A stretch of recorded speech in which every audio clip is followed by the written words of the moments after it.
Eu estava com a mão no puxador do carrinho quando o celular vibrou no bolso da camisa. Aquela vibração curta que sempre me pega de surpresa, como se alguém batesse com os nós dos dedos por dentro do peito. Era o número do meu filho. Antes de atender, olhei para o meu neto, que empurrava o carrinho pela lateral e fazia um som de carro de corrida com a boca, olhos brilhando para a pilha de iogurtes que ele jurava que eram os da tampinha azul, vovô, os mais cremosos. A mulher ao nosso lado.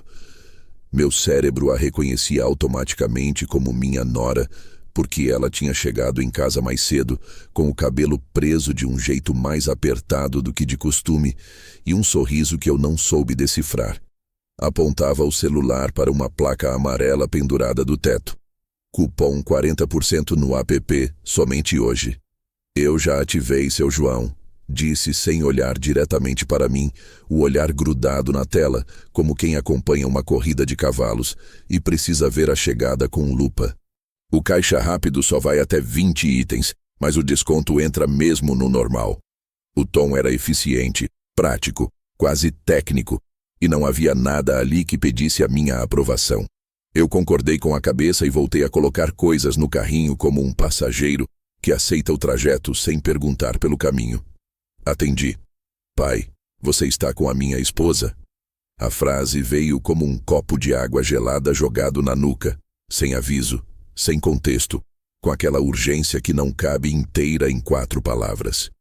Eu disse que sim, claro que sim. Ela veio por causa de um cupom de desconto. Repeti, e só quando essa justificativa saiu da minha boca percebi a estranheza. Eu, um homem de 70 anos, justificando minha realidade para o meu próprio filho com a leveza de quem comenta uma previsão do tempo. Do outro lado, silêncio. Um silêncio curto, medido em 2 ou 3 batimentos. Depois, a voz dele, trêmula, desafinada na borda, como quando a corda do violão começa a afrouxar. Largue o carrinho e saia daí. Essa não é a minha esposa. Eu não perguntei, como assim? Não pedi explicação, não reclamei do susto. O corpo entendeu antes da cabeça. Soltei o metal frio do carrinho e ele avançou sozinho uns 20 centímetros, como um barco que se desprende da amarra. O meu neto parou de fazer o som de corrida, me olhou com a testa franzida e eu apenas disse, me dá a mão, campeão. A mão dele veio pequena, quente, com aquela confiança inteira que só existe até certa idade e depois vira outra coisa. A gente já vai sair, tá? Minha voz saiu baixa, normal, como se eu o estivesse convencendo a ir embora de um parque porque começou a garoar. Do meu lado, a mulher virou devagar, aquele devagar ensaiado de quem não quer acender alarme, e perguntou se eu tinha visto a seção de padaria, se o pão de queijo estava mesmo fresco como a placa dizia, e havia uma ponta de perfume que eu não reconheci. Minha nora sempre cheirou a algo cítrico, limão e laranja, leve e limpo. Aquele perfume era mais doce, com um fundo que me lembrava noz moscada, um cheiro que se agarrava à língua. Eu notei e não disse nada. Apertei a mão do menino. Pai, me escuta. A voz do meu filho voltou no ouvido, mais baixa, mais próxima, como se ele tivesse encolhido diante do telefone. Não faz escândalo. Sai andando como se fosse ao banheiro. Vai direto pro estacionamento. Eu já chamei a polícia. Eu tô a caminho. Eu confirmei com um tá bom que não parecia meu. A mulher, a minha nora, como meu reflexo insistia em chamá-la por dentro, sorriu para o menino e apontou para as prateleiras de biscoito, perguntou qual ele gostava mais, soltou um "só hoje tem 3 por 2". E por um instante eu quase fui no automático de avô que compra besteira só hoje, porque só hoje sempre é uma armadilha carinhosa. Mas o telefone ainda estava encostado na orelha como um amuleto. Vai agora, pai, o meu filho pediu. E no pedido havia todas as vezes que eu o ensinei a atravessar a rua, olhando para os 2 lados. Todas as vezes que eu disse, me dá a mão. Puxei o neto um passo para trás, como quem recua para pegar impulso, e comecei a andar. Nada brusco, nada teatral. Apenas andei. Passamos pela seção de limpeza, Aquela ilha de frascos coloridos que sempre me dá dor de cabeça. O chão brilhava demais, e eu me vi refletido ali, torto, com a camisa clara aberta no último botão porque fazia calor, o cabelo mais ralo do que eu lembrava que era. Eu senti o olhar dela colado nas minhas costas, um peso morno, um radar pedindo confirmação. Seu João, ela chamou, e o meu nome saiu inteiro sem apelido, sem o senhor mais formal que ela costuma usar nas conversas rápidas.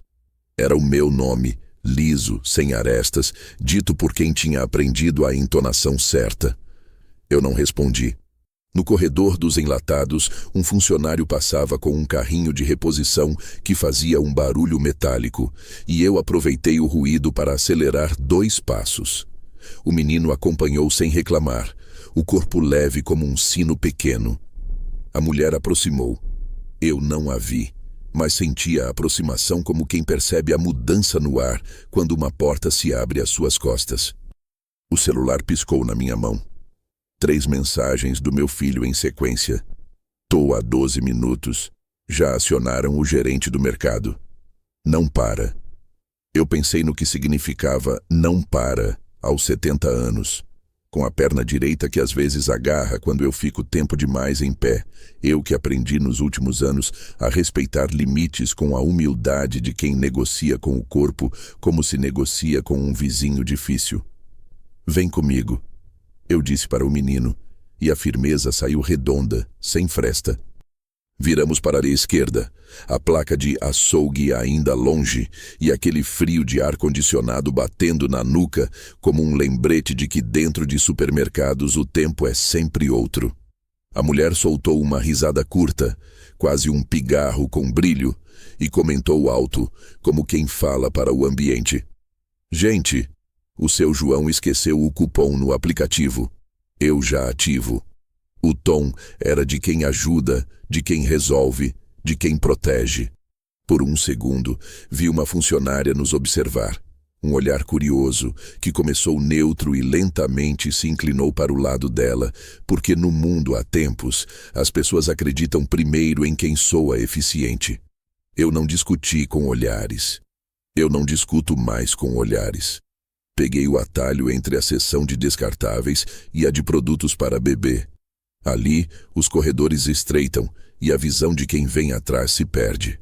Banheiro? Perguntei ao menino, como se eu informasse que a nossa missão naquele instante era a mais mundana do mundo. Ele balançou a cabeça que sim, talvez sem precisar, talvez apenas para concordar comigo, e esse sim dele me deu alguns metros a mais. O banheiro ficava ao lado do balcão de atendimento, onde uma moça de colete laranja e unhas vermelhas batia no computador com a paciência resignada de quem já viu de tudo. Eu parei no balcão e disse, minha filha, meu neto passou mal, a gente vai sair um instante pro ar fresco, mas o carrinho ficou ali atrás. Se alguém perguntar, a senhora diz que a gente volta, tá?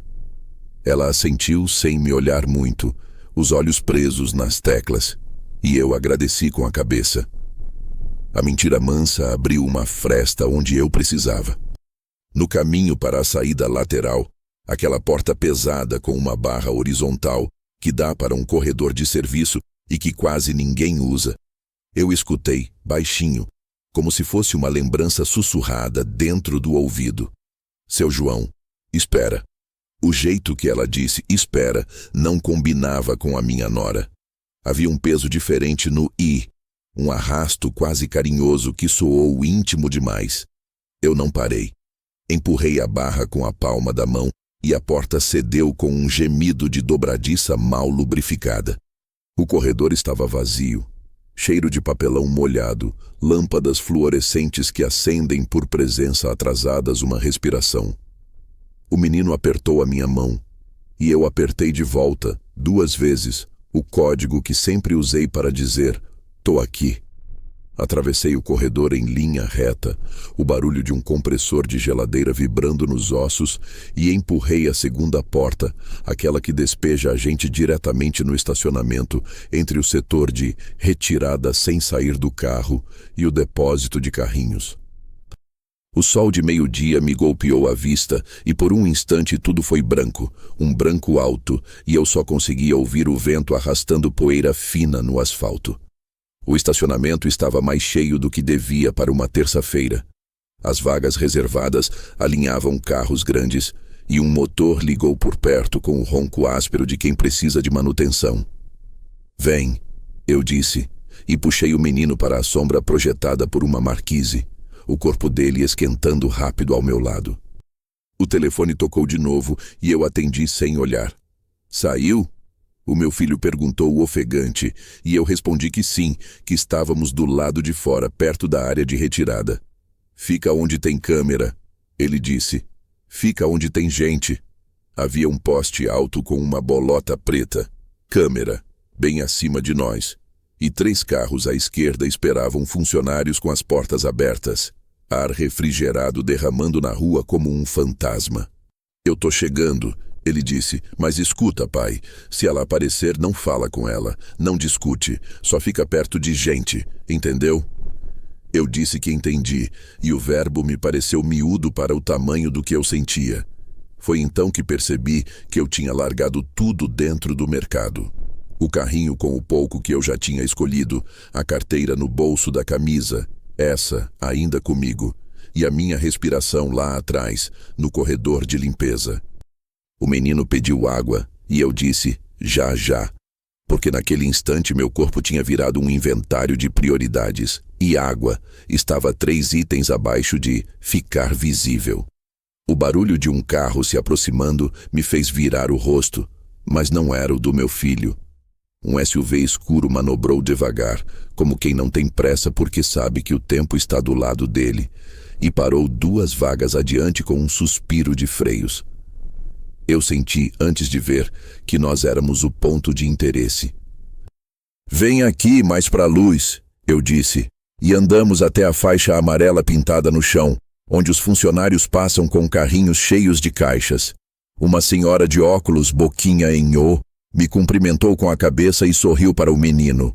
Uma âncora humana colocada pelo acaso, exatamente onde eu precisava.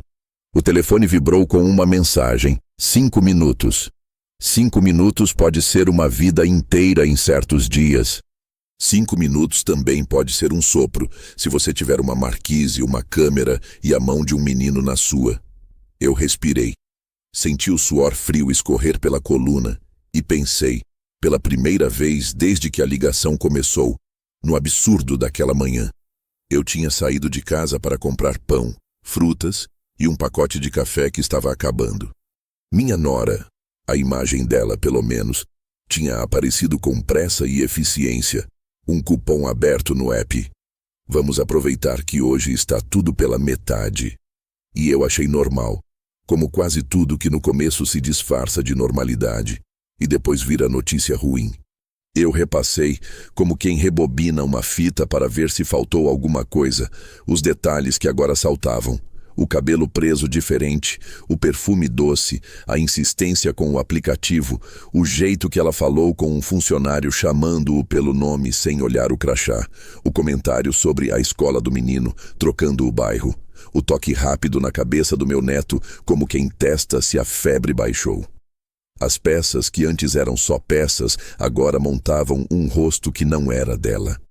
Apertei mais a mão do menino e ele devolveu o aperto 2 vezes, copiando o meu gesto, como uma senha que você entrega e recebe de volta para garantir que a porta fica fechada pelo lado certo. "Tá tudo bem, vovô", ele disse, sem saber de nada e sabendo de tudo, porque as crianças têm esse talento cruel de traduzir monstros para sombras que somem quando alguém liga a luz. Eu quase sorri. Quase. E então, na dobra entre um quase e outro, ouvi. Não foi um grito, não foi um chamado. Foi um sussurro, desses que só alcançam quem precisa ouvir, desses que pronunciam o seu nome como se estivessem provando o gosto de uma lembrança antiga. Atrás de mim, a voz curvou o ar e disse o meu nome. Não seu João, não vovô, não senhor. O meu nome inteiro, como a minha mãe dizia quando eu demorava a entrar depois do futebol no fim da tarde. Eu congelei, O mundo ficou em câmera lenta. E eu soube, com uma certeza simples e incômoda, que a manhã não tinha terminado. Ela estava apenas trocando de pele. No início, nada nela gritava perigo. Era apenas uma manhã comum, dessas que começam com o cheiro do café queimando um pouco no fundo da chaleira e o jornal velho ainda aberto na página do tempo. Eu tinha acordado cedo, como sempre, antes mesmo do sol tocar direito as telhas, porque velhos não dormem muito, só descansam em intervalos. Foi quando ouvi a campainha tocar, 2 vezes curtas e precisas, como quem não está com pressa, mas também não quer esperar. Ao abrir a porta, vi a figura que meu cérebro, sem pensar, reconheceu como a de minha nora. O cabelo estava mais escuro, preso num coque firme, a franja mais curta e o sorriso, aquele sorriso ensaiado de quem chega com uma notícia que não é ruim nem boa, apenas urgente. "Bom dia, seu João", ela disse, segurando o celular com a tela acesa. "O Daniel me mandou te chamar para ir comigo ao mercado. Mandou o cupom dele, tem desconto só hoje." Falava com uma naturalidade tão convincente que eu não percebi naquele momento o detalhe mais importante, o nome que ela usou. Daniel. Meu filho se chama Danilo. Era uma troca pequena, quase imperceptível. O tipo de erro que você não nota porque a mente preenche as lacunas do que já conhece. Eu apenas concordei, dei um sorriso e fui buscar a carteira no aparador da sala. O neto apareceu no corredor, sonolento, arrastando o boneco do Homem-Aranha pelo braço. "Vamos comprar pão, vovô?" perguntou, e ela respondeu por mim, como se já fosse uma extensão da minha rotina. "Vamos sim, campeão." Durante o trajeto até o supermercado, nada destoava. Ela dirigia o carro do meu filho, o mesmo sedã prata, o mesmo chaveiro com o adesivo da escola pendurado. A rádio tocava uma música velha, dessas que passam despercebidas, e ela cantarolava um pedaço do refrão sem letra, apenas o som. Uma melodia repetida demais para ser espontânea, ensaiada talvez. Eu tentava puxar conversa sobre o tempo, sobre o preço das frutas, sobre o trânsito, e ela respondia com frases curtas, todas certas demais, sem tropeço, mas sem calor. Quando perguntei pelo meu filho, ela disse apenas: "Ele saiu cedo, uma reunião de última hora, coisa de empresa." Não era mentira. Ele tinha mesmo uma reunião, mas não naquela manhã. Ao chegar no mercado, ela me entregou o carrinho e disse que ia procurar o setor de frios. O aplicativo só libera o desconto se eu escanear um código lá. Falava como quem entende de regras que eu não entendo, e por isso eu deixei. Fiquei com o neto, pegando frutas, olhando etiquetas, a vida comum de um velho que encontra paz em pequenas tarefas. Quando ela voltou, parecia apressada. "Tem que ser rápido", avisou. "O sistema cai depois das 11. E de repente, tudo o que era simples ganhou urgência. Havia algo diferente na forma como ela empurrava o carrinho, não o toque leve de quem compra para a casa, mas o cálculo de quem cumpre uma missão. Ela me olhava de canto, como se medisse a distância até as saídas, como se contasse os passos. Na fila do caixa, quando o neto pediu para ir ao banheiro, ela hesitou. 1 segundo apenas, antes de assentir. E nesse segundo, vi pela primeira vez algo que não sabia nomear. Não era medo, nem irritação. Era cautela. O tipo de cautela de quem sabe que qualquer movimento errado pode estragar um plano. Pensei em ligar para meu filho, mas não quis parecer desconfiado. Há um orgulho silencioso que mora na velhice. O de não querer admitir que você talvez não entenda o mundo ao seu redor. Então calei. Continuei fingindo normalidade enquanto ela passava os produtos no caixa, cada gesto calculado. Quando o atendente perguntou se ela queria CPF na nota, ela respondeu: "No do meu marido." E o número que disse não era o do Danilo. Eu percebi, mas a voz me falhou. Era como se o cérebro tivesse entrado em um nevoeiro, tentando decidir se aquilo era apenas um engano ou o início de algo que eu não queria compreender. No estacionamento, quando o menino pediu para subir no carrinho, ela sorriu. E foi nesse sorriso que o desconforto encontrou nome. Não era o sorriso da minha nora. Não era o sorriso que ela dava quando o menino fazia graça na mesa, nem aquele sorriso paciente quando eu contava as mesmas histórias de 30 anos atrás. Era um sorriso técnico, um esboço de expressão, um desenho sobreposto em outro rosto.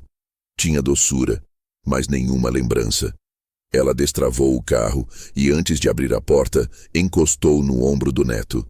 Você vai com o vovô enquanto eu pego o cupom na central, tá bom? A voz soou firme, quase maternal, mas com uma pressa fria. Foi então que o telefone vibrou no meu bolso. Eu atendi achando que era ela mesma, talvez para confirmar algo do app. Mas era o meu filho. E as palavras que ele disse mudaram o rumo da minha respiração. Pai, você está com a minha esposa? A frase veio atravessando o ruído dos carros, o canto metálico do mercado, o som de um carrinho que raspava no asfalto. Eu olhei para ela, ali, mexendo no celular, aparentemente concentrada em qualquer coisa trivial. Respondi que sim, que estávamos juntos no mercado. E quando completei a frase, o mundo parou. Ela veio por causa de um cupom de desconto. A explicação saiu sozinha, como quem oferece um álibi a uma sombra. Do outro lado da linha, o silêncio do meu filho durou tempo suficiente para eu ouvir o próprio sangue no ouvido. Depois ele falou baixo, cortante. Pai, largue o carrinho e saia daí. Essa não é a minha esposa. Naquele instante, tudo o que tinha ficado sem sentido se encaixou. O erro do nome, o perfume, o número errado de CPF, o sorriso sem lembrança. Era como se o rosto diante de mim tivesse desbotado e se revelado outro por baixo. Eu olhei para o neto, depois para ela. Ela também me olhava e havia algo novo nos olhos. Não surpresa, mas antecipação, como quem esperava aquele momento. Soltei o carrinho e segurei a mão do menino. O metal bateu no chão com um som seco. Ela perguntou, calma demais. Tudo bem, seu João? E deu um passo na nossa direção. O menino se aproximou de mim e eu apenas disse, vamos, filho, esquece as compras. Ela insistiu, a gente precisa terminar. O sistema bloqueia se sair antes. E eu percebi pela primeira vez que ela estava tentando me manter ali. O corredor pareceu mais estreito, as luzes mais brancas. Eu comecei a andar, sem correr, mas com o coração disparado. No fundo, algo em mim já sabia que não era a primeira vez que alguém me chamava pelo nome sem realmente me conhecer. Foi assim que começou. Um cupom, uma voz doce e uma lembrança que não pertencia a ninguém. E agora, com o telefone ainda quente na mão, eu entendia. A mulher que caminhava comigo não era minha nora. Era alguém que sabia quem eu era. Talvez até mais do que eu mesmo. E foi nesse exato instante, enquanto o menino apertava minha mão e a porta automática se abria à frente, que percebi que a história não era sobre um engano, mas sobre um reconhecimento perigoso. O tipo de reconhecimento que desperta memórias adormecidas e segredos que preferem continuar enterrados. Eu não lembro de ter respirado naquele instante. Foi como se o ar tivesse se partido em duas metades. O antes e o depois do que o meu filho dissera. Essa não é a minha esposa. A frase continuava ecoando, empurrando cada batida do meu coração para mais alto, como se o sangue subisse em ondas curtas e desordenadas. O supermercado, antes tão comum, começou a parecer outro lugar, mais estreito, mais frio, cheio de câmeras que me olhavam de cima. Eu ainda segurava a mão do meu neto, e o calor da pele dele era a única prova de que aquilo era real, de que eu não estava sonhando acordado entre prateleiras e etiquetas de desconto. A mulher estava logo atrás de mim, a poucos passos. Eu via sua sombra se alongando no chão de azulejos brancos, o contorno nítido do coque, e aquele andar silencioso demais. Ela empurrava o carrinho que eu havia largado, o som das rodinhas ecoando como um metrônomo. Um funcionário passou ao nosso lado e ela o cumprimentou com um sorriso automático. Estamos quase terminando, disse ela num tom alegre, mas o olhar fugiu para o meu braço, como se calculasse o momento em que poderia alcançá-lo. Eu sabia que se olhasse para trás, se demonstrasse medo, daria a ela o controle da cena. Então fingi calma. É curioso como em momentos assim, a gente entende instintivamente o valor de parecer inofensivo. Segui empurrando o menino adiante, rumo à seção de padaria. "Vovô, e os pães?" Ele perguntou inocente, e o som da voz dele me atravessou como uma corda arrebentando. "Depois, meu filho, a gente volta para pegar", respondi, tentando disfarçar a urgência na voz. Eu só queria chegar perto da saída, de alguma área com mais gente, mais olhos, mais testemunhas. Olhei discretamente para o relógio pendurado no alto. 10h42. O mercado costumava ficar mais cheio perto das 11. Se eu ganhasse 10 minutos, haveria movimento suficiente para desaparecer entre as pessoas. O telefone vibrou de novo. Meu filho mandou uma mensagem curta. "Não fala com ela. Sai pela lateral, perto do setor de limpeza. A polícia vai encontrar você lá." Eu reli a frase 2 vezes, como se pudesse sugar dela alguma coragem. Lateral. Setor de limpeza. Eu conhecia aquele mercado há anos. Lembrei-me da porta cinza que dava para o depósito de caixas, uma saída que usávamos quando a chuva caía forte. Era para lá que eu tinha de ir. Respirei fundo e disse ao menino: "Vamos levar o pão para a casa da vovó?" Ele abriu um sorriso pequeno e assentiu, feliz com a ideia. Peguei-o pela mão e virei o carrinho vazio para o lado, como se fosse só mais um cliente mudando de corredor. Senti o olhar da mulher pousando nas minhas costas, depois uma voz suave, controlada. "Seu João, o cupom ainda não foi ativado." O modo como ela pronunciou "seu João" me fez gelar.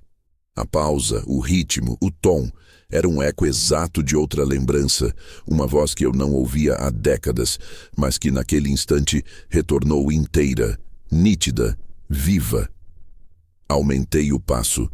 A cada metro percorrido, o som dos meus sapatos se misturava ao chiado dos alto-falantes e ao burburinho distante das caixas registradoras. O corredor parecia interminável. O menino apertava minha mão e falava alguma coisa sobre o brinquedo que viu na prateleira, mas eu só conseguia ouvir o próprio coração. Dobrei à esquerda, passei pelo setor de limpeza. O cheiro forte de amônia me encheu os pulmões e vi a poucos metros a placa "Saída de emergência, somente funcionários." "Ali, meu filho, vem", murmurei e puxei-o comigo. A porta era pesada, fria, com um empurrador de metal no meio. Quando pressionei, o ar quente do depósito me envolveu como um bafo. Cheiro de papelão, de pó, de diesel. O barulho dos motores das câmaras frigoríficas vinha de longe, um zumbido constante. Atravessei aquele corredor de serviço o mais rápido que consegui. As luzes tremulavam acima de nós, e cada passo fazia ecoar o rangido das minhas articulações cansadas. Atrás de mim, ouvi o som da porta batendo. Eu sabia que ela tinha seguido. O estalo seco do empurrador reverberou pelo corredor como um aviso. Olhei para trás, apenas o suficiente para ver a silhueta dela surgindo sob a luz piscante. Calma, sem correr, como se tivesse todo o tempo do mundo. A expressão no rosto era serena, mas havia algo nos olhos, um brilho de quem se diverte com o medo alheio. "Seu João", ela chamou. O carrinho ficou para trás. A forma como ela disse isso, sem esforço, sem elevar a voz, foi mais assustadora do que qualquer grito. Era o tom de quem tem certeza de que o outro vai obedecer. Eu apertei o passo e o neto, percebendo a tensão, começou a respirar rápido, os passos curtos tentando acompanhar os meus. "Tá tudo bem, vovô?" ele perguntou, e eu respondi: "Tá sim, campeão. Segura firme." No final do corredor, a segunda porta se abriu com dificuldade. Uma rajada de luz e calor do estacionamento explodiu nos meus olhos. Lá fora, o som distante dos carros e das buzinas era quase reconfortante, um lembrete de que ainda existia um mundo normal do lado de fora. Saímos apressados, e o sol de fim de manhã parecia querer apagar o frio que ainda morava na minha pele. Encostei o menino na parede e tirei o celular do bolso com mãos trêmulas. Saí. Falei assim que o meu filho atendeu. Ele parecia estar em movimento, o barulho de motor de fundo. "Onde vocês estão?" perguntou. "Atrás do mercado, perto da retirada de entregas." Ele praguejou algo que não entendi e completou. "Fica aí. A polícia tá a caminho. Não entra em nenhum carro, nem fala com ninguém. Ela tá vindo." Sussurrei, e antes que ele pudesse responder, o som que eu mais temia voltou a preencher o ar. Passos. Lentos, regulares, firmes. Eu girei o corpo e vi a porta de metal abrindo devagar. O barulho das dobradiças raspando o silêncio. A mulher saiu para o estacionamento com a mesma calma ensaiada, ajeitando a bolsa no ombro. O sol batia no rosto dela e fazia brilhar algo nos olhos. Não era suor. Era cálculo. Eu podia ter corrido. Podia ter gritado. Mas alguma coisa me disse para não fazer nada disso. O instinto, talvez. O mesmo instinto que salvou o meu filho, anos atrás, quando ele caiu na piscina e eu o puxei de volta pela camiseta antes que o som do corpo dele submergisse. Fiquei imóvel, entre o medo e a necessidade de parecer calmo. Ela parou a uns 10 metros de distância, olhou para mim e para o menino, e sorriu. Foi um sorriso pequeno, quase doce. "Não precisa se assustar", disse, a voz clara, limpa, sem tremor. "A gente só quer conversar." Eu não respondi. Só puxei o neto mais para perto, o corpo dele colado ao meu. Atrás dela, um carro escuro deu partida. Por um instante, achei que fosse coincidência, até perceber o gesto mínimo que ela fez com a cabeça. Um aceno imperceptível, mas intencional. O carro começou a andar devagar, alinhando-se com o corredor de saída. Foi nesse momento que algo em mim reagiu. Não pensei, só agi. Segurei o menino pelos ombros, olhei direto nos olhos dele e disse: "Agora, corre." Ele hesitou por um segundo, só o tempo de entender que não era brincadeira, e disparou. Eu fui atrás, o coração batendo na garganta, os sapatos batendo no asfalto. Atrás, ouvi o som de passos apressados, o clique de uma porta de carro se abrindo. Alguém gritou meu nome. Quando alcancei a área coberta, perto das docas de carga, agarrei o menino pela mão de novo e me virei. A mulher não corria. Caminhava, como se soubesse que não precisava correr. O carro escuro havia parado, a porta do passageiro aberta. Ela não disse nada, apenas olhou para mim, e aquele olhar era o de alguém que sabia mais do que deveria. Eu ia ligar novamente para o meu filho, mas o telefone vibrou sozinho e a tela mostrou a palavra que me fez gelar. Desconhecido. Atendi por impulso. Uma voz masculina, firme, disse apenas: "O senhor está com um menino?" Eu hesitei. "Quem fala?" A resposta veio rápida. "Sou da segurança do mercado. Preciso que o senhor volte." E antes que eu pudesse responder, ouvi, do outro lado da linha, a mesma voz feminina, abafada, dizendo o meu nome. A ligação caiu. Ficamos ali, imóveis, entre os carros e o vento quente. O menino chorava baixinho. Eu sentia o corpo inteiro pulsar como se o tempo tivesse se contraído. E foi nesse silêncio, nesse respiro de puro pavor, que compreendi. Aquilo não era um roubo comum, nem uma coincidência. Aquela mulher não queria dinheiro. Ela queria a gente. E de algum modo, ela já estava dentro da nossa história antes mesmo de tocar a campainha. O ar do estacionamento era grosso, um vapor quente que parecia grudar na pele. Eu ainda sentia o eco da ligação perdida vibrando no bolso como um coração descompassado. O menino tremia, e eu também. Ele não chorava alto, apenas fungava, com o lábio inferior trêmulo e a mão agarrada à minha. "Vovô, quem era aquela moça?" perguntou. A pergunta me atravessou como uma lâmina. Uma pessoa que se enganou. Menti. E ele aceitou, porque as crianças acreditam nas respostas simples, mesmo quando o mundo ao redor começa a rachar. O som dos carros ao longe parecia mais alto do que o normal, como se cada motor fosse uma ameaça. Eu olhei para os lados. As fileiras de veículos, o reflexo do sol no metal, as sombras se movendo, e percebi que não sabia mais para onde ir. O mercado estava atrás de nós, a entrada principal à direita, mas o meu filho havia dito para ficar perto da câmera, onde houvesse gente. Então caminhei lentamente até uma vaga coberta, onde 2 funcionários descarregavam caixas de papelão de uma van branca. "Tá tudo bem com o senhor?" Um deles perguntou, ao ver o menino agarrado às minhas pernas. "Tá sim", respondi. "Só passei um calor." Senti o alívio de estar próximo a vozes reais, a pessoas que não sabiam nada daquilo, a um mundo que ainda fazia sentido. Peguei o celular de novo. Nenhuma mensagem, nenhum retorno. Tentei ligar de volta para o meu filho, mas a chamada caiu direto na caixa postal. O sol refletia na tela e o suor escorria pela minha nuca. Eu comecei a pensar se aquilo tudo podia ser um mal-entendido, uma coincidência. Talvez ele estivesse enganado. Talvez fosse mesmo a esposa dele com o cabelo diferente, com um perfume novo. Mas então lembrei do nome trocado. Daniel. E o raciocínio desabou.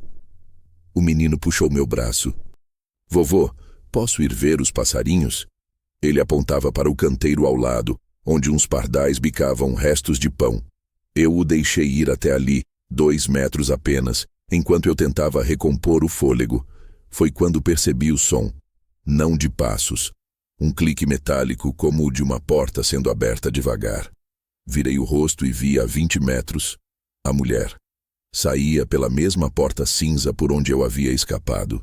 O sol batia forte no rosto dela, mas mesmo assim parecia não ofuscar os olhos. Olhos que agora me fitavam com precisão, como quem acabou de reencontrar algo perdido. Ela não estava sozinha. Um homem surgiu logo atrás, alto, com um boné escuro e um celular na mão.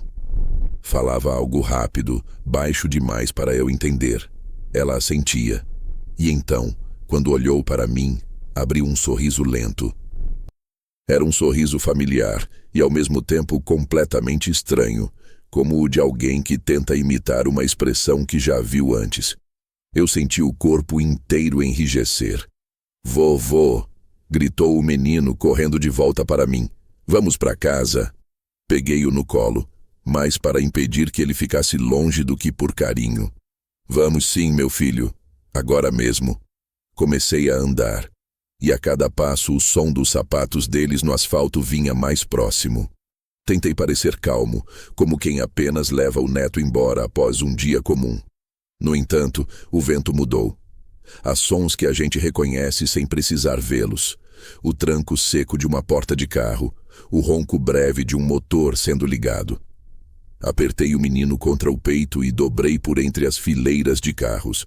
Não era uma fuga no sentido heróico. Era um velho tentando desaparecer em meio à rotina banal do mundo. Passei por um carrinho abandonado, uma caixa caída, o cheiro de gasolina. À frente, uma placa indicava: saída para entregas e funcionários. Era o caminho errado, eu sabia, mas parecia o único que me afastava dela. O medo às vezes empurra a gente para lugares proibidos. Entrei. O corredor era estreito, com paredes cinzas e lâmpadas brancas piscando. Um ventilador de parede fazia um barulho de metal solto, e o ar tinha cheiro de óleo e poeira. Caminhei rápido, quase tropeçando, até encontrar uma porta de ferro meio aberta. Do outro lado, o som de empilhadeiras e o cheiro de comida industrializada. Eu estava na área de carga e descarga do supermercado. Atrás de mim, ouvi a voz dela, calma, clara, como se ainda estivéssemos dentro das compras. "Seu João, o senhor esqueceu o cartão de fidelidade." A naturalidade do tom me gelou o sangue. Aquilo não era um chamado, era um teste. Se eu respondesse, ela saberia onde eu estava. Fiquei quieto, respirando o mais devagar que consegui. O menino se encolheu nos meus braços, o rosto escondido no meu ombro. Um funcionário passou empurrando um carrinho de caixas. Eu o parei com um gesto. Moço, por favor, tem saída para a rua por aqui? Ele apontou para o fim do corredor, sem olhar direito para mim. Tem sim, mas dá direto na doca, cuidado com os caminhões. Agradeci e segui. Quando finalmente atravessei aquela última porta, a claridade do lado de fora me cegou por um instante. O barulho dos motores e o cheiro de diesel me atingiram de uma vez. Estávamos num beco lateral, o sol refletindo nas carretas estacionadas. Eu não sabia exatamente onde ficava a frente do mercado, nem em qual direção o meu filho chegaria, mas sabia que precisava continuar andando. Segurei o neto pela mão e segui pela faixa de concreto estreita que contornava o prédio. À esquerda, vi uma saída de emergência aberta. As pessoas passavam do outro lado da rua. Mães com carrinhos, adolescentes com mochilas, uma mulher vendendo água. A normalidade parecia próxima, mas ainda inalcançável. Foi então que o telefone vibrou de novo. Atendi sem pensar. A voz do meu filho veio ofegante. Pai, onde o senhor tá? Atrás do mercado, perto das carretas, respondi. Fica aí, não volta. A polícia já entrou. Antes que eu pudesse perguntar mais, ouvi um estalo como interferência e a ligação caiu. Por um instante pensei que estávamos a salvo. O menino apontava para a rua sorrindo. Olha, vovô, tem um cachorro. E eu quase sorri junto até ouvir, bem atrás de nós, a mesma voz, agora mais próxima, cortando o ar como um sussurro íntimo. Seu João. Virei o rosto devagar. Ela estava parada a poucos metros, as mãos vazias, o rosto sereno. E por um segundo, eu juro que vi um traço de ternura naquele olhar. O senhor correu para o lado errado, disse ela. Mas eu posso ajudar. O menino se agarrou na minha perna, e eu entendi, de um jeito que só quem envelhece entende, que aquele encontro não era acaso. Ela sabia onde eu estaria, sabia o caminho que eu tomaria. O que eu não sabia ainda era por quê. Ali, entre o barulho dos caminhões e o sol rasgando o concreto, percebi que a fuga não era só do mercado. Era de algo muito maior. De um passado que, até aquele dia, eu achava que tinha deixado para trás. O som da voz dela ainda vibrava na minha cabeça, mesmo depois que ela desapareceu atrás do beco. A frase, "O senhor correu para o lado errado", parecia um aviso e uma lembrança ao mesmo tempo. Eu estava suando, mas sentia frio. O menino, exausto, chorava baixinho e perguntava se a gente já podia ir para casa. Já, campeão. A gente já vai. Menti. Com aquele tipo de mentira que se diz para acalmar quem a gente ama, mas que, na verdade, serve para acalmar a si mesmo. Do outro lado da rua vi as luzes azuis piscando. Uma viatura. Foi como se o mundo voltasse a existir de novo. Levantei o braço e comecei a acenar desesperado. 2 policiais desceram rápido, com as mãos erguidas em sinal de calma. "Senhor João Alves?" Um deles perguntou, e eu assenti, sem conseguir falar. "Seu filho pediu para a gente encontrá-lo aqui. O senhor e o garoto estão bem?" Apenas balancei a cabeça. O menino se escondeu atrás da minha perna. Enquanto eles falavam entre si, o meu telefone vibrou de novo. Era o meu filho. Atendi com a voz trêmula, mas tentei parecer firme. "Pai, tá tudo bem? Você tá com o Miguel? Eles já chegaram?" "Sim", respondi. "Estamos com a polícia." Do outro lado, o som de trânsito, sirenes e vozes misturadas. "Pai, me escuta. O que quer que aconteça, não deixa ninguém te afastar do Miguel, ouviu? Essa mulher não é a Júlia. Ela levou a sua carteira e o celular dela hoje cedo. Disse que ia na farmácia." Eu achei que era só isso. Mas quando o banco me ligou, tudo começou a fazer sentido. "Banco?" Perguntei, tentando entender. Ele respirou fundo. Ela, ou quem quer que seja, tentou sacar dinheiro de uma conta no seu nome 3 vezes, e depois foi até a escola do Miguel. Disseram que ela apareceu lá, vestida igual a Júlia, e disse que ia buscá-lo porque você tinha passado mal. Só que a escola não deixou, e ela sumiu. Olhei para o neto. Ele brincava com a barra da minha camisa sem entender nada. Mas ela estava comigo. Murmurei. E naquele momento a frase pesou.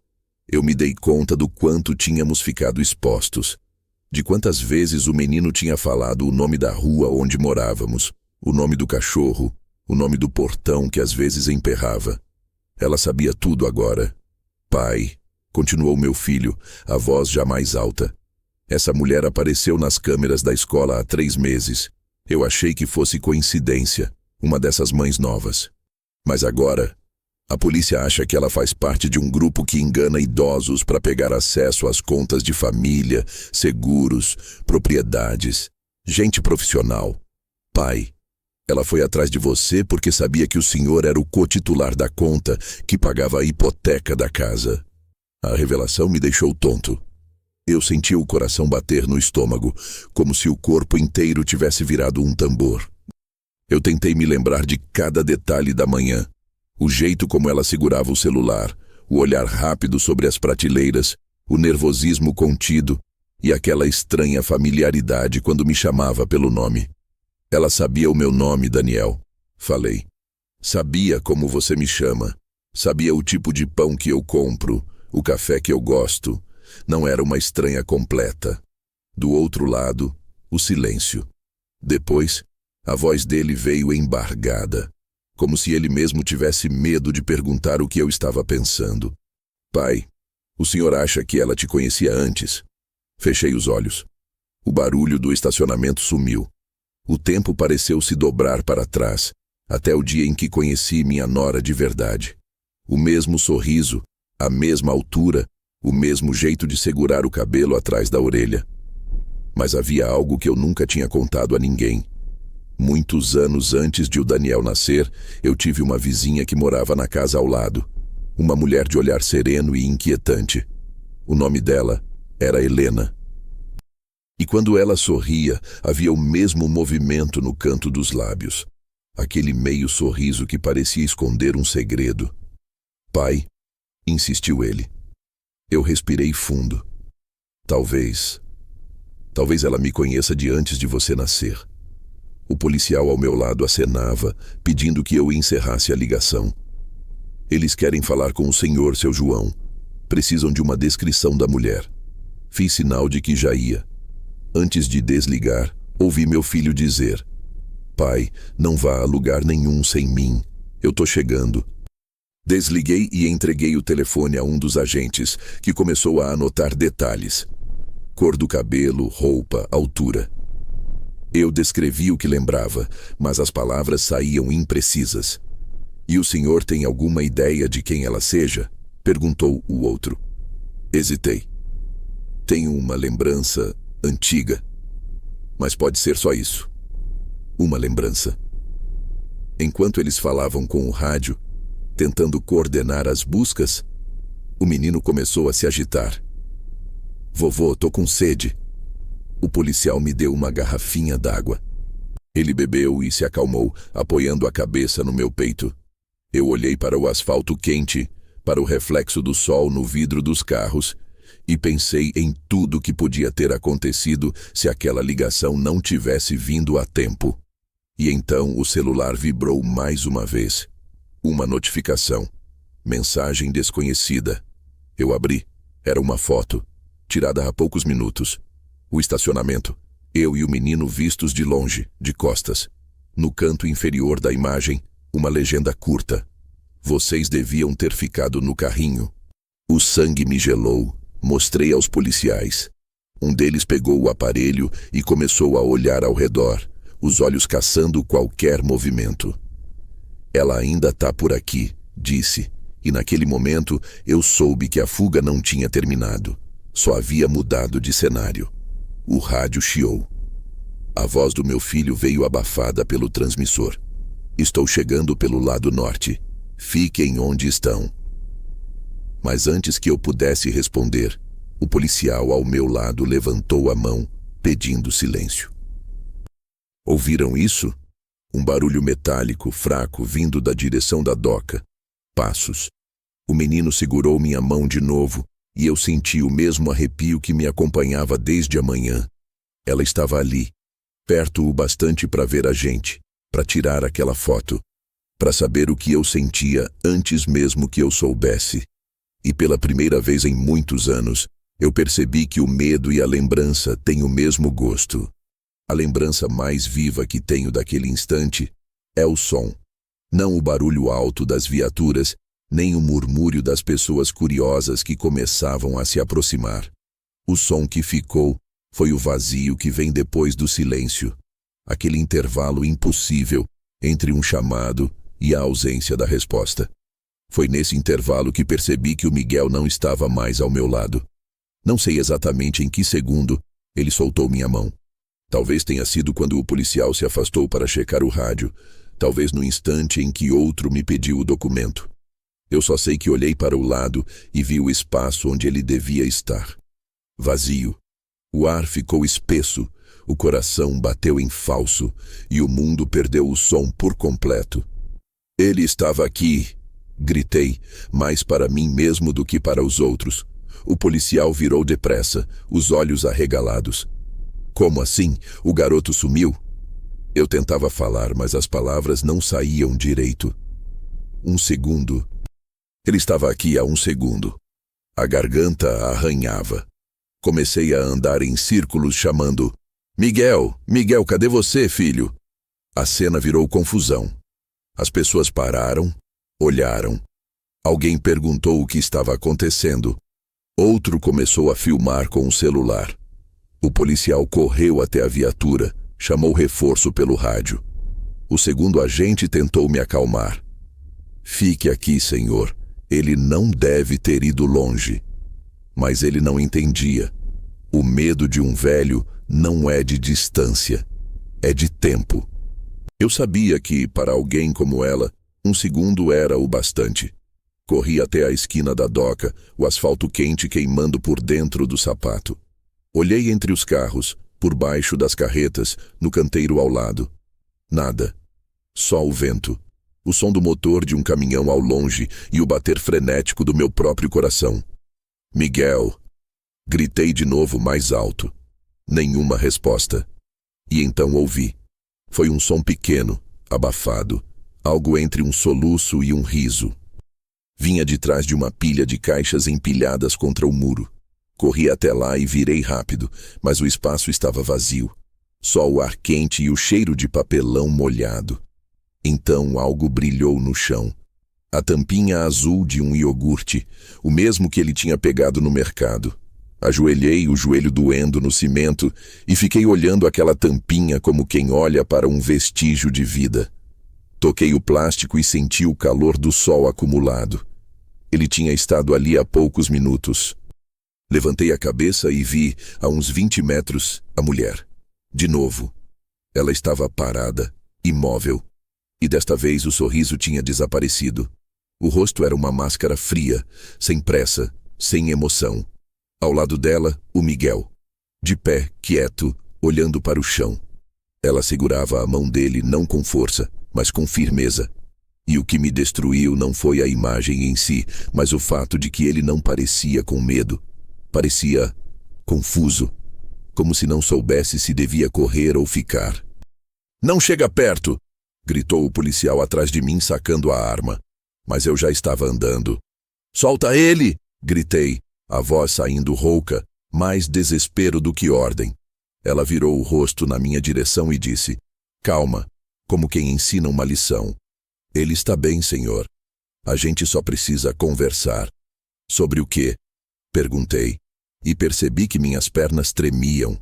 O policial se aproximava pela lateral. Outro carro da polícia freou mais adiante. As pessoas começaram a filmar. O sol queimava tudo. Ela olhou ao redor, avaliando as distâncias, e então falou algo que ninguém mais parecia ouvir, só eu. "O senhor prometeu que cuidaria dele, e eu estou aqui para cobrar." A frase atravessou o tempo. Eu não sabia de onde ela vinha, mas reconheci o tom. Não o da mulher que fingia ser minha nora, mas o de outra, muito antiga, perdida no passado. Eu tentei lembrar, mas o barulho da sirene cortou o pensamento. Num segundo, ela puxou o menino e começou a correr entre os carros. O policial gritou. Outro disparou um tiro de advertência para o alto. Eu corri também. O corpo velho protestava, o pulmão ardia, mas eu não ouvia nada além dos meus próprios passos e o som das rodas de um carrinho batendo no chão quando alguém o derrubou. Ela corria rápido, o menino tropeçando atrás, e eu sentia que cada metro que nos separava era um pedaço de mim se desfazendo. De repente, uma freada. Um caminhão bloqueou o corredor e ela parou, encurralada. O menino chorava. Os policiais se aproximavam pelos lados. Ela levantou as mãos, mas não em rendição, num gesto de pausa como quem pede silêncio. Vocês não entendem, disse, e me olhou diretamente. Ele precisa saber a verdade. O senhor também. Antes que alguém reagisse, ela largou a mão do menino. Um dos policiais o puxou rapidamente para trás. Eu corri até ele. O abracei com força, sentindo o cheiro do cabelo, o calor do corpo. O alívio veio junto com o choro. Tá tudo bem, meu amor, tá tudo bem. Repetia sem acreditar nas próprias palavras. Mas quando levantei o rosto, ela já não estava mais lá. No lugar onde havia parado, só um casaco jogado no chão. E sobre ele um envelope amassado. O policial o pegou, me olhou e entregou nas minhas mãos. Dentro, uma folha dobrada. No topo, escrita à mão, uma frase curta. A história não começou hoje, João. Abaixo, uma foto antiga, desbotada. Nela, eu, 30 e poucos anos mais novo, em frente a uma casa de madeira. Ao meu lado, uma mulher com o mesmo sorriso de agora. E nos braços dela, um bebê. Eu não lembrava daquela foto. Ou talvez não quisesse lembrar. Os policiais falavam, o menino chorava, o sol queimava, mas nada disso fazia som. Porque naquele instante, eu percebi que o que me perseguia não era apenas uma impostora, era o fantasma de algo que eu tinha tentado apagar. E que de alguma forma tinha voltado à superfície para cobrar o que eu devia. Os policiais tentavam me acalmar, mas as palavras deles soavam distantes, como se viessem debaixo d'água. Eu continuava olhando para aquela fotografia. O papel úmido de suor nas minhas mãos, a tinta desbotada, o rosto dela nítido demais para ser coincidência. O tempo inteiro que eu achava esquecido se arrastou de volta como um animal ferido. A mulher da foto, a mesma que agora tentara levar o meu neto, tinha existido de verdade. Chamada Helena, 20 e poucos anos, vizinha de muro quando eu ainda era casado. Ela tinha desaparecido um verão, sem deixar nada além de boatos. Alguns diziam que tinha ido para o sul com um caminhoneiro, outros que tinha se mudado para cuidar da mãe. Eu nunca contei a ninguém que, antes disso, houve uma tarde em que ela bateu na minha porta. Preciso de ajuda, disse. O marido bebia, quebrava as coisas, e naquela noite ela apareceu com o rosto inchado. Eu lhe dei dinheiro para pegar um ônibus, e no dia seguinte a casa estava vazia. Nunca mais a vi. Pelo menos, era o que eu dizia a mim mesmo. Agora, décadas depois, o mesmo olhar atravessava os anos e me encarava através da pele de uma estranha. Aquela mulher do supermercado não era só uma impostora. Era alguém que carregava os gestos e o rosto de Helena. Um espelho renascido. Senhor João, o senhor pode se sentar? A gente precisa registrar o depoimento. Pediu um dos agentes, estendendo um copo d'água. Eu sentei no meio-fio, o menino dormindo exausto no meu colo. Ela sabia meu nome, murmurei. Sabia demais. O policial mais novo anotava tudo num caderno. O senhor acha que ela pode ser parente dessa mulher da foto? Uma filha, talvez? Essa hipótese me atingiu com força. O papel tremia entre meus dedos. Eu pensei em Helena novamente, no rosto dela iluminado pela luz fraca do abajur naquela última noite e nas coisas que a gente só entende tarde demais. Seria possível que aquela moça de agora fosse filha dela? Ou minha? Engoli seco. Não sei, respondi, mas ela falou como quem cobra uma dívida antiga. Enquanto eu tentava processar tudo, o rádio da viatura crepitou. Vozes se sobrepunham. Suspeita avistada. Estacionamento. Perímetro norte. Os policiais correram. Um deles me mandou ficar parado. Não se mova, senhor. Vamos trazê-la de volta. Eu apenas balancei a cabeça. O menino sonolento abraçou meu pescoço e perguntou baixinho. A moça era sua amiga, vovô? Amiga. A palavra doeu. Era alguém que eu conhecia há muito tempo, respondi. Ele aceitou sem entender o que aquilo significava. Minutos depois, um dos agentes voltou. Senhor João, não encontramos ninguém. Câmeras mostram ela indo em direção ao parque do outro lado da avenida, mas depois sumiu. Nenhuma imagem do rosto. Só um casaco jogado. O ar pareceu desaparecer de novo. Aquela mulher sabia como desaparecer, como se o mundo a engolisse por vontade própria. Pegaram nossos depoimentos, recolheram a foto e o envelope. Prometeram reforçar a segurança. Falaram de perícia, de investigação, de psicólogos infantis. Mas eu sabia que nada daquilo traria descanso. Aquilo era um tipo diferente de ameaça. Uma que não se vence com armas, mas com lembranças. Mais tarde, já em casa, o Daniel estava branco como farinha. O menino dormia no sofá, enroscado numa coberta. Pai, o que aconteceu lá? Ele perguntou, a voz embargada. Eu contei tudo. O telefonema, a mulher, o envelope. Quando mencionei a foto, ele me olhou como se visse um estranho. Pai, o senhor conheceu essa mulher antes da mãe morrer, não foi? A pergunta ficou entre nós, cortante. Sim, respondi afinal. Mas foi há mais de 40 anos.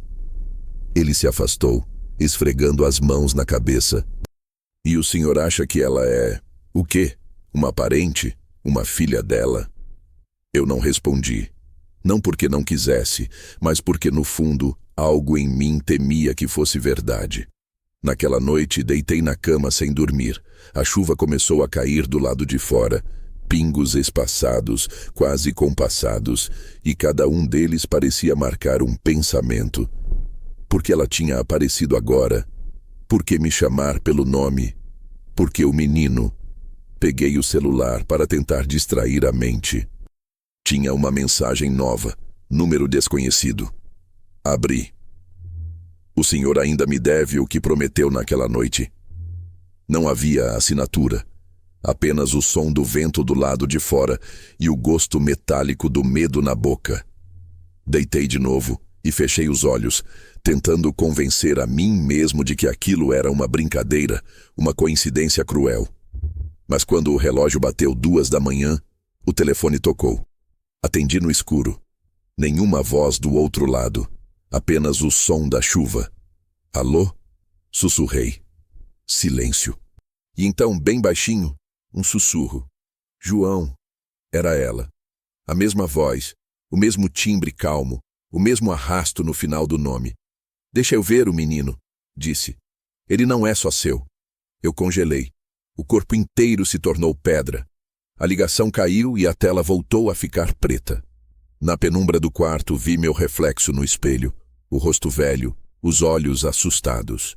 E percebi que o passado não tinha ficado para trás. Ele estava voltando, um pedaço por vez, com a voz de uma mulher que o tempo não conseguiu apagar. Quando o dia amanheceu, a luz atravessou a janela como um golpe. Eu não dormira, não sonhara, apenas esperar o sol, que agora me parecia um intruso. O som da rua, carros, pássaros, gente indo e vindo, soava distante, como se o mundo seguisse seu curso e eu tivesse ficado preso numa dobra do tempo. O menino ainda dormia no sofá, o rosto sereno, como se nada daquilo tivesse acontecido. Daniel, sentado na poltrona, olhava para o chão, os cotovelos apoiados nos joelhos, os olhos vazios. Pai, ele disse, a polícia quer falar com o senhor de novo. Vão vir aqui. Eu apenas assenti. Não havia mais espaço em mim para surpresas. O medo tinha virado matéria sólida, assentado entre as costelas. Levantei, caminhei até a cozinha, Coloquei água para ferver e fiquei olhando o vapor subir, pensando em como as coisas podiam mudar tão completamente em apenas 24 horas. Quando bateram a porta, eram 3. Um investigador de terno amassado, uma mulher jovem com um tablet nas mãos e um outro policial, o mesmo que estivera comigo no mercado. Cumprimentaram com formalidade e se sentaram à mesa. Seu João, começou o investigador. Precisamos revisar alguns pontos do depoimento. Algumas câmeras captaram imagens novas. Ele abriu uma pasta e empurrou para mim uma sequência de fotos impressas. Reconheci a fachada do supermercado, o estacionamento, a doca de carga. Em uma das fotos, eu e o Miguel de mãos dadas atravessando o corredor de serviço. E logo atrás, ela, a mulher. O rosto meio encoberto, mas o suficiente para reconhecer o contorno dos olhos, o formato do queixo. Isso foi captado às 10h48, disse a investigadora. Logo depois ela aparece nesta outra imagem. A segunda foto mostrava uma esquina próxima à rua onde eu morava. De alguma forma, ela sabia onde o senhor mora. Chegou lá antes de vocês. Senti um arrepio subir pelas costas. Daniel levantou de repente. Isso não é possível. A gente demorou quase 20 minutos para sair de lá. Como ela chegou antes? O investigador deu de ombros. Ela pode ter cúmplices, ou pode ter ido por um atalho. O fato é que sabiam mais do que deveriam. E o envelope? Perguntei. Analisamos, respondeu a mulher do tablet. A foto é real, mas antiga. O papel e a tinta datam de cerca de 30 anos atrás. Foi impressa em equipamento fotográfico doméstico, nada profissional. Mas há uma digital parcial, e ela é sua, Sr. João. A frase caiu pesada. Minha? Sim, o senhor provavelmente segurou essa foto no passado. Talvez tenha sido tirada de um álbum ou de uma caixa antiga. Daniel olhou para mim, incrédulo. Pai, o senhor tem ideia de como isso é possível? Olhei para o tampo da mesa. Eu não lembro de ter tirado essa foto. O investigador cruzou as mãos. Lembre-se com calma. Quem era a mulher? O senhor mencionou o nome Helena. Assenti devagar. Helena morou ao lado de casa muito tempo atrás. Era casada. O marido era violento. Um dia ela sumiu. Ninguém mais a viu. E o senhor teve algum tipo de relação com ela? A pergunta pairou no ar como um estalo. Daniel me olhou esperando uma resposta que talvez ele já soubesse. Eu tentei ajudá-la. Falei por fim. Ela veio até mim pedindo dinheiro. Disse que precisava fugir. Dei o que pude. Foi só isso. Mas o senhor se lembra de ter prometido algo a ela? Insistiu o investigador. A pergunta me atingiu como uma lembrança que tentava subir, mas que ainda estava soterrada. Promessa? Murmurei. Não, ou talvez sim. Eu disse que ia ajudá-la, que ela podia recomeçar. O policial que me acompanhara antes interrompeu. Senhor João, encontramos o carro dela. Carro? Sim. Estava estacionado a 2 quadras do supermercado. Dentro havia documentos falsos, um celular descartável e algumas fotos impressas. O senhor aparece em todas. Daniel se levantou, a voz embargada. Meu pai não fez nada. Ela está tentando incriminá-lo. Sabemos, respondeu o investigador com calma. Mas precisamos entender por quê. E, principalmente, precisamos saber como ela sabia tanto da rotina de vocês. Eu olhei para o menino que ainda dormia no sofá, alheio ao turbilhão. Ela mandou uma mensagem ontem à noite, confessei. Disse que eu devia algo a ela, que o menino não era só meu. O investigador se inclinou. O senhor ainda tem essa mensagem? Mostrei o celular. Eles fotografaram a tela, anotaram detalhes. Pode ter sido enviada do mesmo aparelho que estava no carro, disse a mulher. Vamos rastrear. Enquanto falavam, eu voltei àquela foto antiga. Meu olhar ficou preso no bebê nos braços dela. Não havia nome, nem data, mas havia um sentimento ali. O tipo de olhar que uma mãe tem quando segura o que mais ama. E pela primeira vez, percebi algo que me escapara. O bebê tinha um pequeno sinal de nascença na bochecha esquerda, idêntico ao que o Miguel tem. O estômago se revirou. O ar pareceu sumir. O investigador percebeu a mudança no meu rosto. "O que foi, Sr. João?" Balancei a cabeça, tentando me recompor. "Nada, só um detalhe." Mas por dentro, o mundo se desfazia em silêncio. Quando a reunião terminou, eles recolheram tudo e pediram que eu e o Daniel ficássemos atentos. "É possível que ela tente contato de novo", disse o investigador. "Se isso acontecer, nos avise imediatamente." A porta se fechou e o silêncio da casa voltou a me pesar nos ombros. Daniel me olhava com aquele olhar misto de desconfiança e medo. "Pai, o que o senhor não está me contando?" Demorei a responder. Fui até a janela e olhei a rua, o sol forte batendo nos muros. "Às vezes, Daniel", disse, "a gente passa a vida achando que sepultou o passado. Mas ele não fica debaixo da terra. Ele espera, e quando resolve sair, vem com a cara de quem mais amamos." Ele não respondeu. Ficou parado, o olhar perdido. Naquela noite, antes de dormir, fui ao quarto do Miguel. Ele respirava tranquilo, o rosto igual ao da foto antiga. Encostei os dedos na bochecha dele e senti o mesmo sinal. Pequeno, redondo, quase invisível. A coincidência era perfeita demais. Quando voltei para o meu quarto, o celular estava piscando de novo. Uma nova mensagem. Apenas uma frase. "Ele dorme igual ao pai dele." Não havia número visível. Só o mesmo eco da voz que eu achava ter deixado no passado. Uma voz que não pertencia ao presente, mas que agora parecia vir de dentro da casa. Passei a noite inteira acordado, sentado na poltrona da sala, com o celular na mão, esperando o próximo toque, a próxima mensagem, qualquer coisa que me dissesse que aquilo ainda era um sonho mau e que acabaria ao amanhecer. Mas o dia nasceu e o mundo seguiu. O leiteiro passou, o carteiro deixou contas e a vida dos outros correu do lado de fora da janela, como um filme de um gênero que já não me pertencia. O silêncio da casa, porém, tinha mudado de tom. Já não era paz, era expectativa. Daniel saiu cedo, dizendo que ia até a delegacia tentar resolver as pendências. O menino ainda dormia, o rosto tranquilo, as mãos abertas sobre o travesseiro. Eu fiquei ali, parado, observando-o respirar. Cada suspiro era uma lembrança, e em cada lembrança, a imagem de Helena se projetava, misturada à da mulher do mercado. As duas eram uma só, separadas apenas pelo tempo. Fui até o quarto dos fundos, onde guardava caixas antigas. Havia uma pilha de álbuns de fotos, papéis de seguro, recibos velhos. Senti o cheiro do passado, poeira, papel úmido e um leve odor de mofo. Comecei a revirar tudo com cuidado, e foi entre cartas amareladas que encontrei uma pequena caixa de madeira, trancada. Lembrei-me de tê-la guardado há décadas, depois da morte da minha mulher, e de nunca mais tê-la aberto. A chave, pensei, devia estar em algum lugar.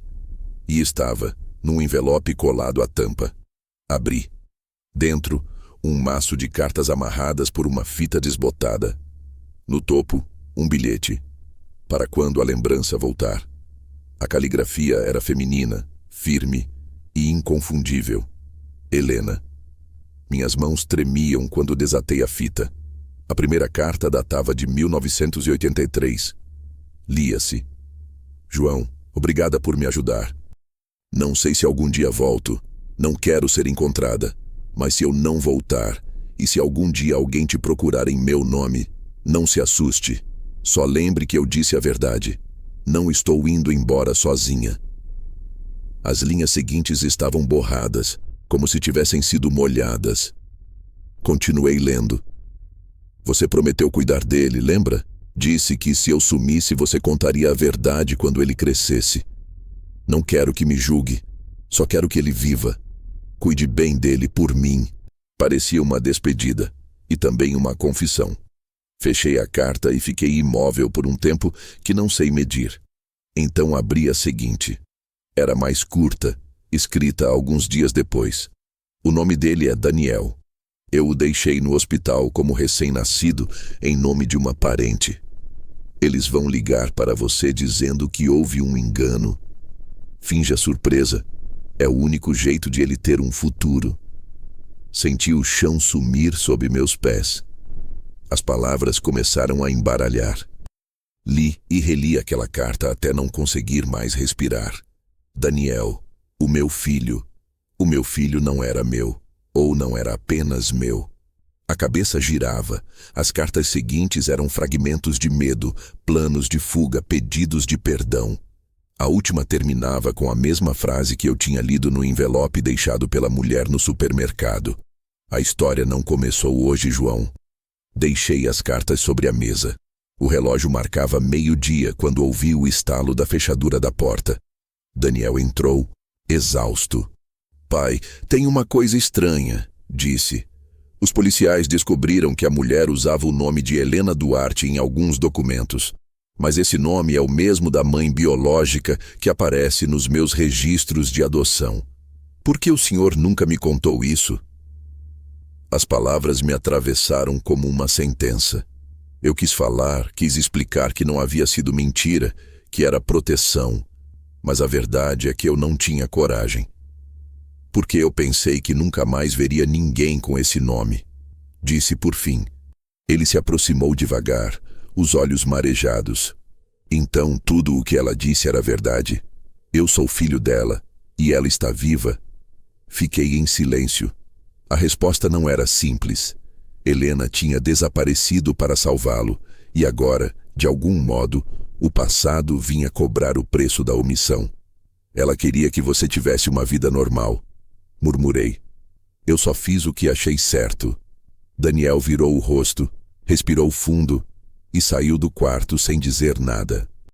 Fiquei ali, entre as cartas espalhadas, o cheiro do papel antigo preenchendo o ar. A campainha tocou. Um som agudo, insistente. Fui até a porta. Do lado de fora, um envelope marrom no chão, sem remetente. Peguei, levei até a mesa, abri com a ponta da faca. Dentro, uma foto recente, tirada da calçada em frente à nossa casa.